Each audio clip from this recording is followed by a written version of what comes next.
our research department is actually quite small. It's myself and Dr. Song, and then we have one other researcher, Dr.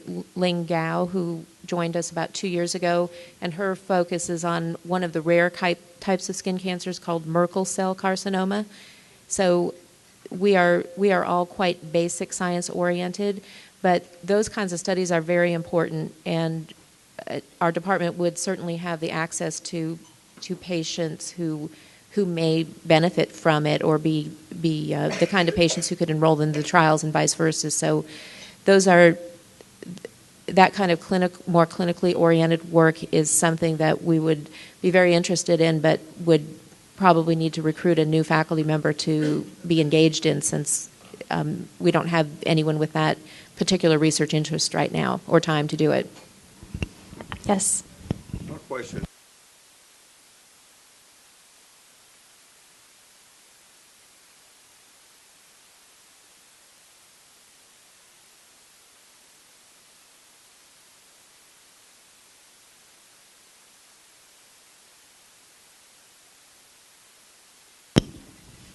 All right, so the question was which modality of removal of precancer lesions leaves the least residual appearance on the skin. And these precancer lesions, again, are called actinic keratoses. The modality that has the least residual, I believe, would be some of the chemical treatments, which would be like the Solaries or Aldera, which is imiquimod, and even 5-fluorouracil, 5-FU. Effudex is the name for that. And the Effudex as a topical agent was actually pioneered by a prior chairman at the Department of Dermatology here at UAMS in the, I think, about 30 or 40 years ago. So this institution has a long history of connection to that agent, which is used widely around the world to treat precancer lesions. So when the skin is treated with those, it really reverts back to a background appearance. When it's treated with cryotherapy, there often is a little what we call hypo, which means lighter, or hyper, which means darker pigmentation, and that just depends on how people's skin heals.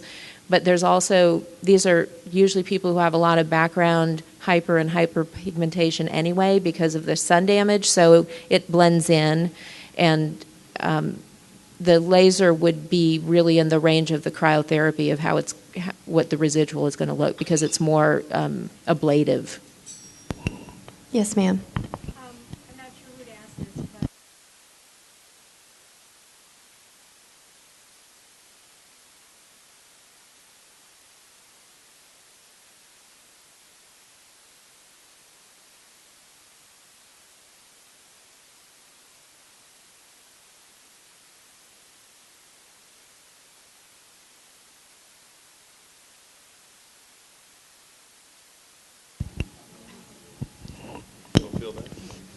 All right, so the question was multifaceted, but I think that the gist of it was, do people have healthier looking skin now, and is it really healthier? Does it look better, and does looking better mean that it's healthier? Is that fair? So I think that we have had some success with photo protection campaigns. I think people are somewhat more aware of the need to protect their skin from extensive light, but there are still thousands and millions of people who go to tanning beds, and there are plenty of people lying on the beach. If you go to any beach in the country or around the world, the blankets are lined up side by side of people lying there, exposing their skin to the sun. So it certainly is not just a factor of that, but I think that the recreational exposure to sunlight has not decreased, but occupational exposure has. So people are a smaller percentage of people are spending their entire adult life working in the sun, and that has probably made some bit of a difference. And the emollients that people use, it's become more acceptable for men to use moisturizers on their skin. For men are more interested in taking care of their skin probably than my grandfather was, for sure. I think we are seeing some social trends that are changing. So are there fewer skin cancers? No, the incidence of skin cancer is increasing partly because we're counting them probably better. I mean, we probably missed a lot of them were probably undiagnosed some decades ago.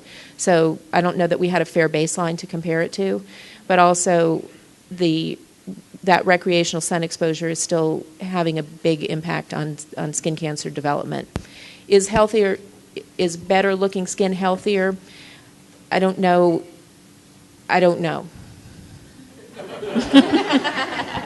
Christa, can you add to that in terms of like moisturizers and, you know, some of that component of the makeup industry? It's because of L'Oreal products. Okay, she didn't pay me to ask that question.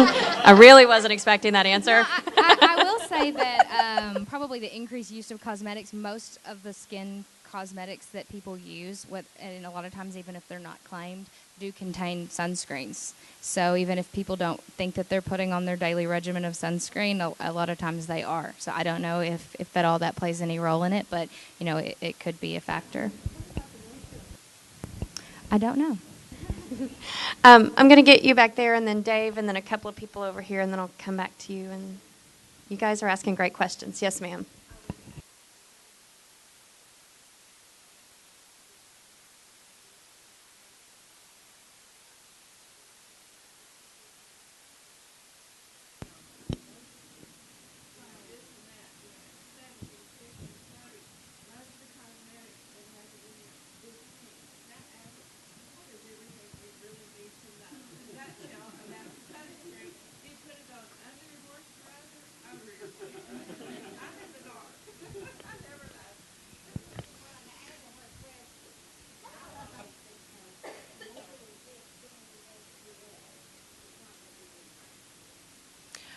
Okay, so the question is about sunscreen. How does it work, and how is it best used? The answer is there are many different ingredients that are used in sunscreen products. Some of the ones that caused allergic reactions have been removed. So people who used to have trouble from sunscreen, they'd break out in a rash when they used it, or they would sting when they used it. Those ingredients are gone from almost all sunscreens manufactured. You probably couldn't find them anywhere in the United States. So you don't have to worry about that. So now what we have are basically two categories: mechanical sunscreens and chemical sunscreens. So the mechanical ones have pulverized minerals in them that absorb the photons of light, and the chemical sunscreens have chemicals that absorb the photons. So what you're doing is putting a layer of a barrier between you and your skin cells and the sun, so that they absorb the photons of light instead of your skin. And what we have in our skin to absorb photons is melanin. So that's why melanin, I guess that's what it does. I can't say that's why it exists, but that's what it does. It absorbs light, and the people who have the most melanin in their skin absorb the most light, so that skin is better protected than people who have just a little bit of melanin. And there are two kinds of melanin. One is pheomelanin and one is eumelanin, and pheomelanin is in what we see in people with red hair, and it doesn't work as well as eumelanin. And most people have a combination of the two. So there's a lot known about the science of how photons interact with the skin. But we know that those barriers, either chemical or physical, are going to bind to absorb a lot of them so they don't get deeper down. Without them there, UVA light, that's the light that goes through window glass and comes through this cloudy day, penetrates deeply into the dermis. So it goes down many millimeters into the skin, and that's what we think causes most of the photo damage, the wrinkling, the loss of elasticity, the breaking of the collagen fibers, because it's damaging the dermis. The UVB light that causes sunburn, that's what you get on a sunny day, and you get red immediately from it. That penetrates just into the epidermis, and it kills some of those epidermal cells, and it can also mutate the stem cells that live right at the base of the epidermis, and that's probably what triggers a lot of the skin cancer development. But some of the UVA does as well. So both are carcinogenic and very well proven to be. Now, which works better to take care of you? Well, it really depends on what you like. The physical sunscreens, usually it's titanium dioxide or zinc oxide. Those sometimes they used to be more pasty, but the companies like L'Oreal and others have done a fantastic job of formulating them. And Christa has talked about formulations a little bit, but formulations are critical in compliance with anything. So with cosmetics, cosmetic companies don't really use the word compliance because they want people to like it and buy more. But when we're treating people, there are some formulations that are cosmetically elegant and some that are hideous.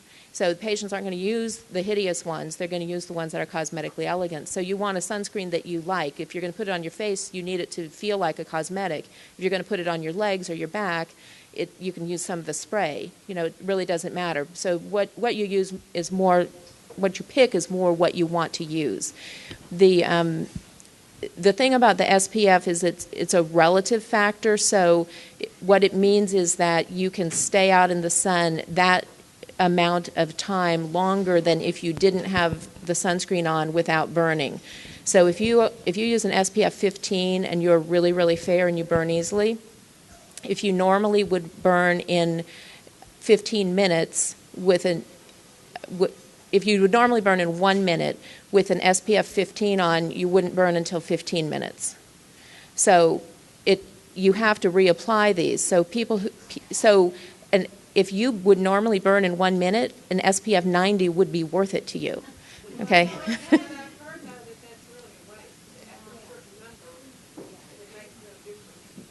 Then it depends on how you look at it. So if you think, well, I don't need 50 times more protection, 15 times more protection is good enough for me, and I don't mind reapplying the sunscreen every hour, then you don't need the higher protection.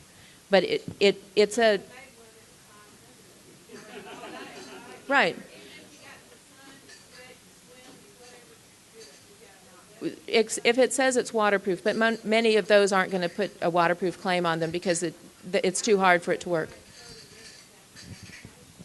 Because it needs to penetrate through that stratum corneum, the dead cells on the skin, because otherwise it'll just wipe off immediately. So it just needs to penetrate a little bit, just like a moisturizer. It plumps up that top layer of dead cells that are laying there, and it's going to stay there a little bit longer that way. Yeah, just hang on. Let Christa add to it. Hang on. Just to comment on that from a formulation and a product standpoint, the biggest thing that I think, and also something that the FDA has recently recognized, is that the biggest issue with the performance of sunscreen is following the indications of the product, because they are over-the-counter drug products, and it's the manufacturer's obligation to inform you of the indications of how the product should be used. And the FDA has recently changed a lot of their labeling requirements for some of the products, all sunscreen products, and it has affected us, that we have to provide to you indications of how often you should be reapplying them, what the performance of the product is to withstand some of the things you mentioned, sweat, water, getting in water and things like that, and how easily it can wipe off. So one of the biggest things is just following, I think, the indications of it. And L'Oreal does formulate with both types of sunscreens. There's a big move, I think, mostly away from the barrier sunscreens like the titanium dioxide and the zinc oxide. When we use the chemical sunscreens, we can use a combination in the formulation to make sure that the performance of the product is as broad spectrum as possible in terms of deterring both of the types of UVA and UVB rays that she mentioned. Do what? I guess it depends on how aggressively you apply your makeup. If you don't feel that it's wiping it off of your skin, then that's kind of probably a more specific basis question. But if you have any concerns about that, choosing a product that either you're putting on your makeup that includes a sunscreen, or maybe something that's water or sweat resistant, probably. Yes, Dave.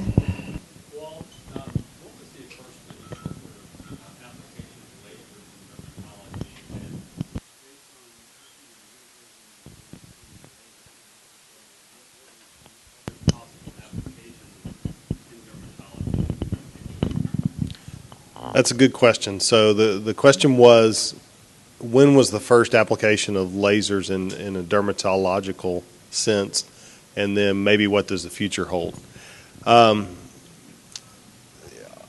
Since the beginning in, say, 1960, when lasers were invented, they were always a solution in search of a problem. That's a famous quote in our industry. So people made lasers. They really didn't know what to do with them. Of course, the military grabbed onto it right away and thought that was going to be the next weapon system. And here 50 years later, we're still almost to that point. I can't give you an exact date. That's a good question. I would say that it would have to have been when lasers approached a reasonable power level.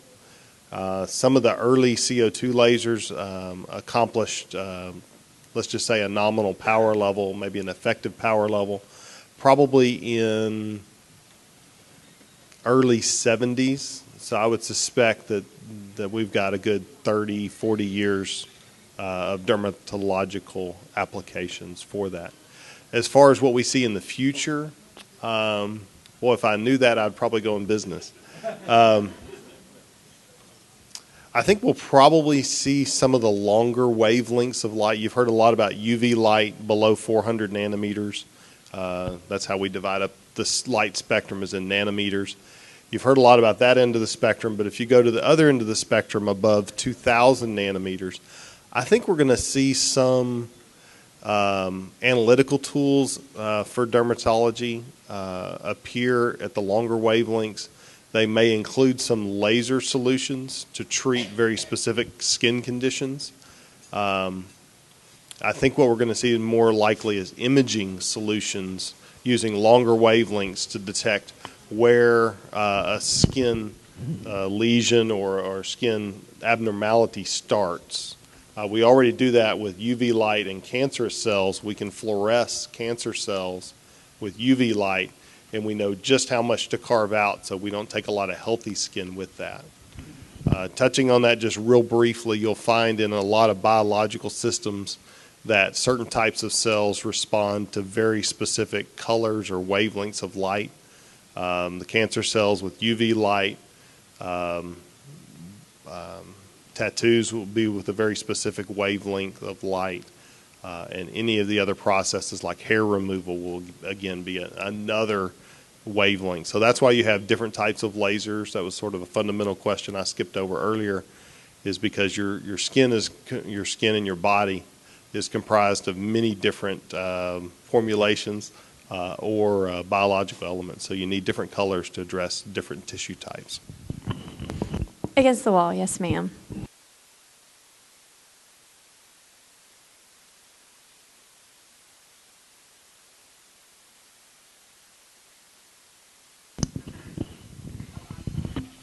Probably machine vision, I'm guessing. We can help you, yes.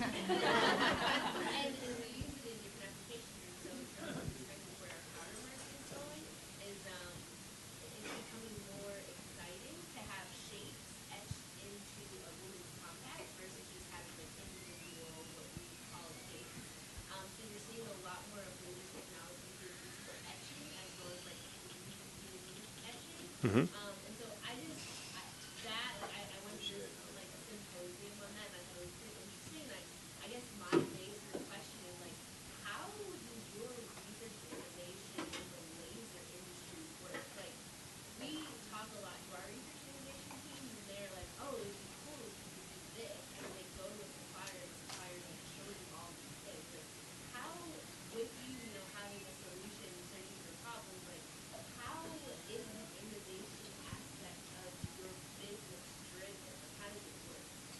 Well, I'll repeat the question.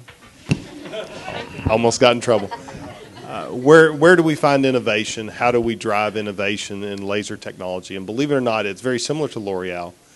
We get a lot of customers asking very funny questions and trying to stretch the laws of physics or the boundaries of what's available. So a customer may come to us with a list of specifications that's 20 unique properties long, including strength of the laser, color of the laser, and we have to figure out how to make that happen.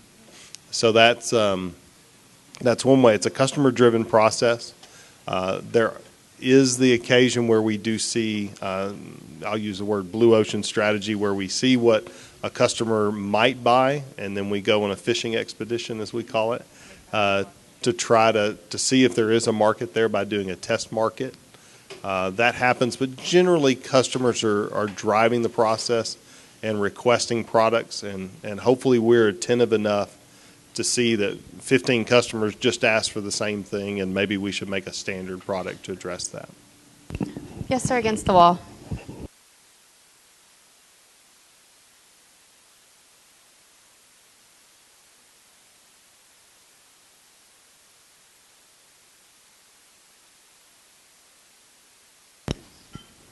And I don't know a lot about eye cancer. I don't hear a lot about it as much as I do about skin cancer, etc. How does the eye manage that UV radiation? And how do the cells in the eye actually manage that? And how could that possibly be applied to the way our skin manages that UV radiation? All right, the question was how does the eye respond to UV radiation in comparison to how the skin does, and what are the consequences of that for eye disease? And Also recently heard of reindeers. Reindeer eyes are really resistant to UVs, assuming because they live in the lower latitudes and they get exposed to UV more often. well, I didn't know that about reindeer. That's interesting, but have to look into that. But the one thing we do know is that around the eye, so the eyelid and the margin of the eye is very susceptible to the development of skin cancers. So, and that's one of the dangerous areas because, of course, they're hard to remove by any modality. So they usually require a combination of dermatology and ophthalmology working together to remove those skin cancers. But the eye is responds to UV light in some ways differently than the skin does, and because the tissues are different, the cells are organized differently in the conjunctiva, the white part of the eye, and in the cornea, which covers the iris, so covers the colored part of the eye. So those are the two parts that are exposed to UV light primarily, and they respond differently than the skin because they're organized differently and they have different cell populations there. But one of the things they'll do in response to light is form scars. So there's something called a pterygium, which is based on the Greek word for wing. So it's like a wing of scar tissue that goes from the edge of the eye to the cornea, and it can be very disfiguring and lead to blindness if it's not treated. But those happen in people who are exposed to a lot of sunlight. So in skiers and other people who it's a lot of sunlight. So it's usually the high altitude, snow, constant sun. So skiing is one of the occupational problems associated with that. So there's, just as dermatologists advise patients to use sunscreen and sun protective clothing and sun avoidance behavior, ophthalmologists advise their patients to wear sunglasses and take care of monitoring for UV eye involvement as well. But the two tissues are a little bit different, so I think that's why we don't see the kinds of tumors on the eyeball that we see on the skin. Yes, sir.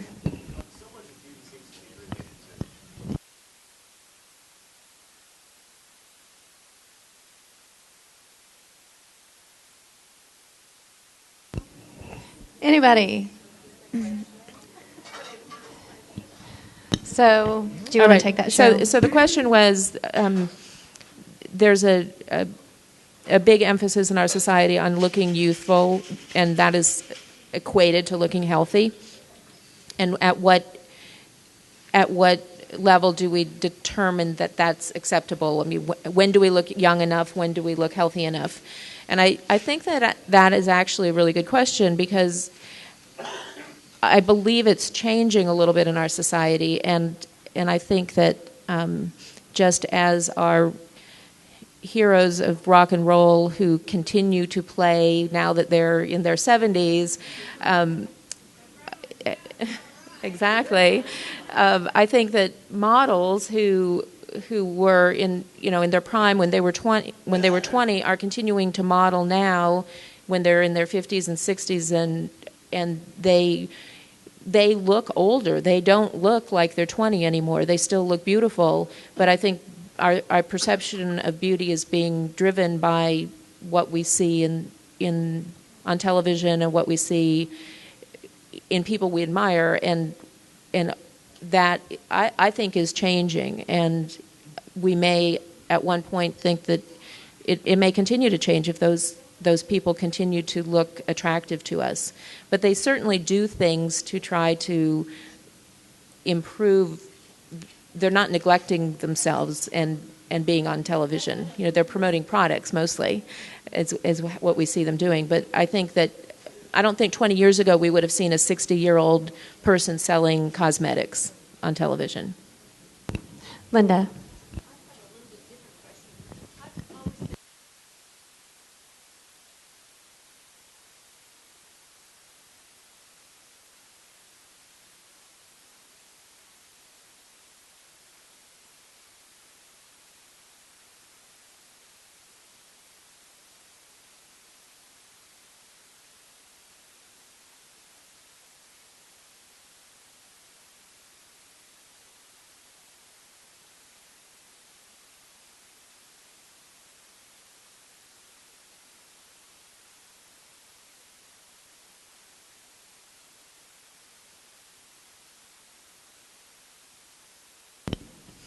Well, I think that the question was, what really happens when Botox is injected into the skin? Does it ruin the nerves?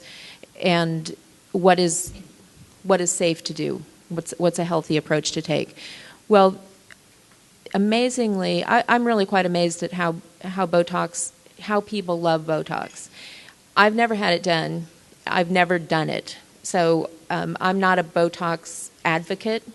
But if a patient comes to me and wants it done, I'll refer them to a colleague who is extremely good at doing it. But it's really safe, and it does wear off over time. Nothing bad seems to happen when it wears off, and people get it, have it done again, and they respond to it again. And that paralyzed look is really when things have been overdone. So I think it's a neurotoxin, so it paralyzes what you're doing is paralyzing the tiny little muscles in the skin, so you can't move and create the frown line. But it isn't, if you do it in moderation, and it's very expensive too. So the people who have the no expression have spent a lot of money to have that done. So I don't think most people are going to get into that trouble because they're not going to agree to that price, which you agree upon ahead of time. But one thing I did want to mention, because I think it's really fascinating, is what you talked about, the parentheses there. Those are treated with what we call fillers. And fillers are things that fill in a defect, obviously, so it's a pretty simple name. But the collagen used to be used as a filler, and still is in some situations. But mostly now people use hyaluronic acid or hydroxyl apatite as fillers, and these are pretty long-lasting, and they stay in the skin for a while, and then they fade away, and they don't cause a lot of reaction, and they don't hurt too much when you inject them, and they plump up those areas of skin. But the really fascinating thing is that some academic dermatologists have started looking at what happens to these fillers, and what it turns out that those fibroblasts that I mentioned at the beginning in the dermis of the skin begin to shrink over time, and they make less collagen, and the collagen is being damaged by all these environmental factors. But when you put a filler next to the collagen, it stretches next to the fibroblast. It stretches the fibroblast, and these old fibroblasts start behaving like young fibroblasts because they're being mechanically stretched. So that filler that you think is just temporarily sitting there plumping up your skin is actually now it seems, causing your fibroblasts to behave like young fibroblasts, and they're going to make young collagen. And that's probably why people keep going back to get the fillers, because it's not just wearing off and going back to the way it was before, but it's really making a difference. But that kind of basic science is what will let us better understand that, and then use exactly the right filler for exactly the right person. I will get to you ladies in a minute. You got a couple of people ahead of you. I know you're enthusiastic. I appreciate it. Yes, ma'am. I have a question about lasers. I'm seeing more and more lasers market hair removal, wrinkle reduction. What about the safety concerns with that? Does it use the same energy as something you have in a physician's office? Mine's providing what I would think. Very, very good question. We are starting to see a lot more. Will you repeat the question? I'm sorry, thank you. So the question was more about over-the-counter lasers, things that you could buy and take home, versus what you could buy and get in a doctoral environment. So that we are starting to see a lot more lasers at the $300, $400, $500, $600 price point. We like those customers. We don't have any right now, but we do like them because of the volumes. The lasers go through the same regulatory approval process, which is regulated through the Food and Drug Administration. They have a division called the Center for Device and Radiological Health, and they regulate three things primarily: lasers, suntan beds, and microwave ovens. So that's a very odd pairing, but that's just how it is.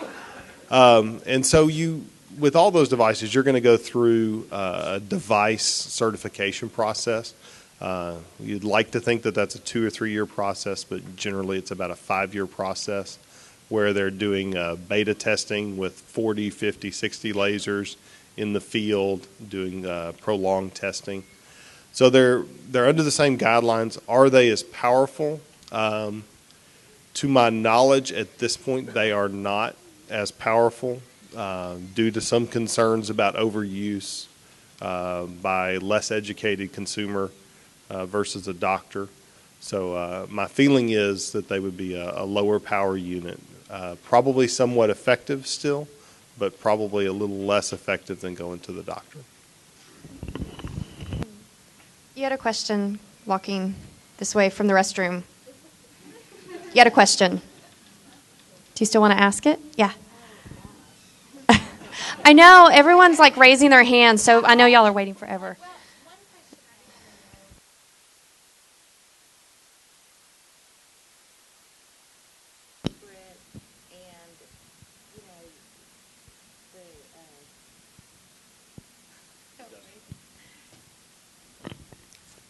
Cosmetic or pharmaceutical?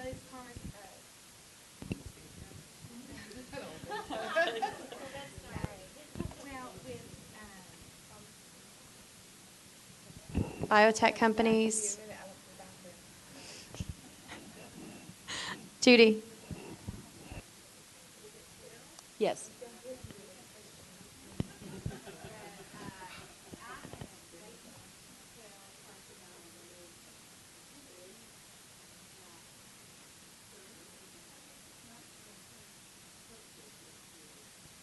Rib cage.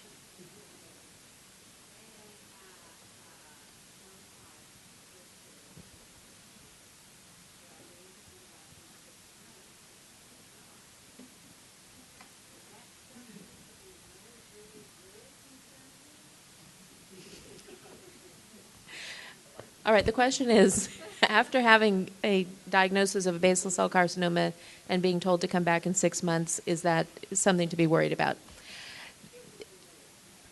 So if it was called a basal cell carcinoma, then it was a cancer.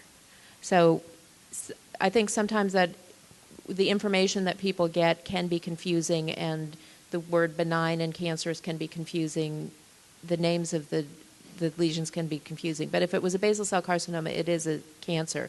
So the message that you must have been given was that it was completely removed, and they wanted to check back in 6 months. That's standard of care. It's certainly your choice whether you go back or not. The good thing about basal cell carcinomas is that you can see them coming back. So that's what the dermatologist wants to do. They want to look at the scarred area where the lesion was removed and see if there's any clinical evidence that the skin cancer is growing back again. Within the first year of the removal, there's the highest chance that it can come back. But skin cancers can recur at the site where they developed and were treated 5 and even 6, 7 years later. So that's why we recommend that long. Those are usually a little bit bigger to begin with, but it can happen. But the main thing that is important at the follow-up visits is looking at the rest of the skin, because once you have one skin cancer diagnosed, you're at high risk of developing another one because you've had enough sun exposure and you have the skin type that allows those to develop. Yes.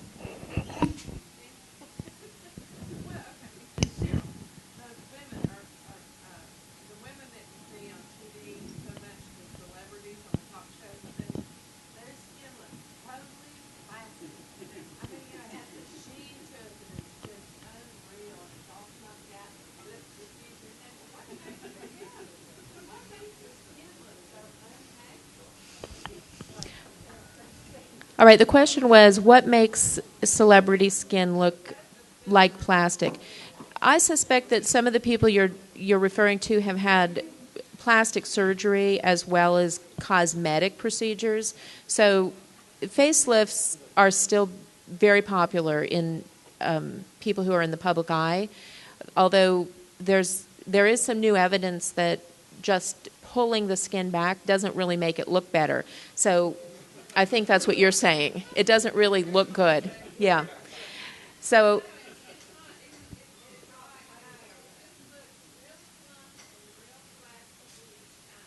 yes, so I think that there's probably many things going on.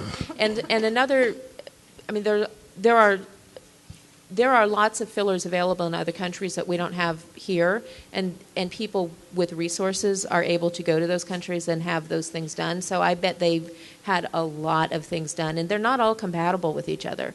So I think sometimes they don't really, they end up not really looking the way they wanted. Doing too much, yeah. Some people get almost addicted to that process.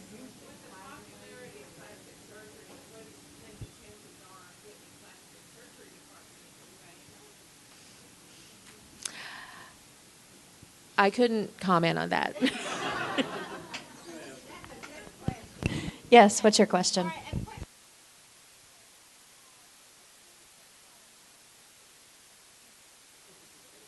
What skincare what skincare products do each of the panelists use? None. That would probably be more of a question of which skincare products do I not use. L'Oreal. No, I don't know. Some of the more favorite ones that I've used, and we have some active brands, that are more dermatological grade. And I've used, her question, sorry to repeat, her question was which skincare products do we use as a panelist. And I really, as some of the L'Oreal brands, La Roche-Posay is probably one of my favorite ones, and Vichy as well. Cheryl? I use just Lever 2000. Yes, sir, you had a question right there.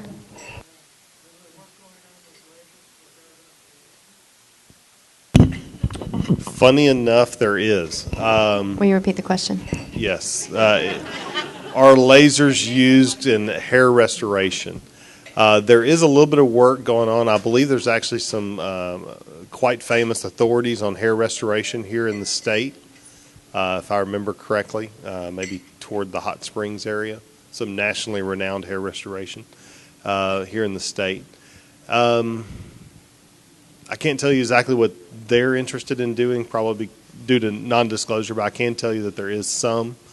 There is also some light-based theory that certain wavelengths of light can stimulate healing and growth of cells, and so there's probably some connection there.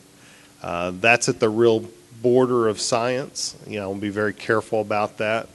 I'm not recommending or endorsing that, but I would say that there is some research, whether it's valid or not, that would indicate that applying certain colors of light to the head, for example, might stimulate the growth of certain cells. Question in the back.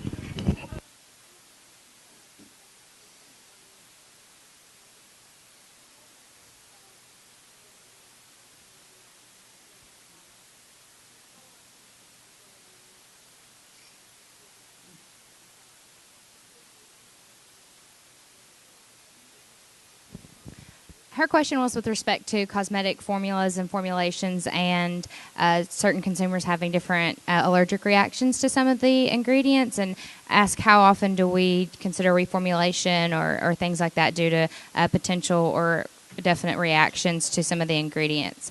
Usually from a perspective of once a line or a brand or a specific formula has been created, changes to that specific formula aren't very common unless I know one of the things that we are doing as we have a few things that we'll come across as kind of like broad scale reformulations.